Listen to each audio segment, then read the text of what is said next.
ទុនទេ forex ហើយថ្ងៃនេះដែរខ្ញុំចង់បង្ហាញបងប្អូនពីរបៀបដកលុយពី FX ចូលកុងធនាគារក្នុងស្រុកយើងដូចជា ABA ឬក៏ Easyleader អញ្ចឹងក្នុង FX របស់ខ្ញុំនេះបងប្អូនគឺមាន balance ចំនួន$113ហើយថ្ងៃនេះដែរខ្ញុំចង់ដកណា withdraw $100ចូលកុង ABA អូខេហើយអញ្ចឹងយើងចុះក្នុង app របស់យើងមកបន្ទាប់មកយើងយកពាក្យ withdraw អូខេបន្ទាប់មក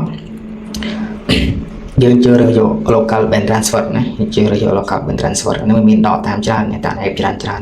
ក៏ប៉ុន្តែយើងងាយស្រួលជាងគេគឺនៅស្រុកខ្មែរគឺយើងដកតាម local bank transfer អូខេបងប្អូនចង់ថាដឹងដកលះដែរឬក៏អញ្ចឹងយើងដកជា$100ហើយនេះដកពី account របស់ខ្ញុំ account ខ្ញុំត្រូវហ្នឹងគឺចំណេញបាន$100គឺអត់ចូលចានយកតាមថ្ងៃ100មាន100បានទេបងប្អូនហើយទីផុតខ្ញុំយក$50បើសិនជាផ្សារអំណោយផលល្អគឺខ្ញុំយកទៅ100បានទេចឹងថ្ងៃនេះខ្ញុំដក100ទៀតអញ្ចឹងចំនួនដែលយើងដកបានចាប់ពី$10ឡើងទៅអញ្ចឹងខ្ញុំដក100អូខេបន្ទាប់មកយើងជិះ continue អូខេអញ្ចឹង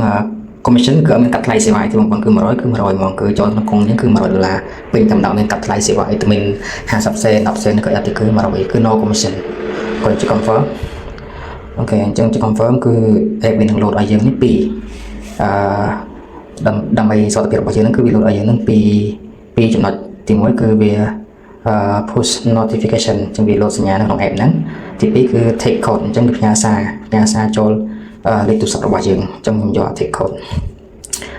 ហើយខ្ញុំអត់បានយើងផាសចូលលើកន្លែងនេះបងប្អូនអូខេអញ្ចឹងវា process ឲ្យយើងហើយអូខេនេះគឺជាbank របស់ខ្ញុំគឺខ្ញុំដកចូល bank ABA ណាបងប្អូន bank ABA ហើយនេះលេខកូដ bank របស់ខ្ញុំហើយនេះឈ្មោះ bank របស់ខ្ញុំអូខេបន្ទាប់យើងមើលឈ្មោះហើយនឹងលេខកូដ bank របស់យើងទៅហើយយើងចុច confirm យក request is in progress អញ្ចឹងការស្នើដកលុយរបស់យើងហ្នឹងកំពុងគេរៀបចំឲ្យបងប្អូនអញ្ចឹងយើងរងចាំជាមួយប៉ាជាអត់យូរទេតែប្រហែលនាទីគឺចូលកុងរបស់យើងហើយឥឡូវម៉ោង11:04នាទីអូខេអញ្ចឹងយើងមើលយើងបែកទៅគឺនឹងកុងរបស់យើងលុយនៅក្នុងកុងរបស់គឺអត់តកាត់ទេនឹង$113ដែរចាំមើលទៅពេលដែលលុយចូលនៅក្នុង bank របស់យើងហើយវានឹងកាត់ណាវានឹងកាត់ចេញអូខេជិះយើងរងចាំសិនចាំមើលតើប្រហែលនាទីអាចនឹងលុយចូលកុងរបស់យើងអូខេបងប្អូនឥឡូវកុងចូលធនាគារយើងហើយលុយណាទទួលប្រាក់ពី Malik Wardan ចំនួន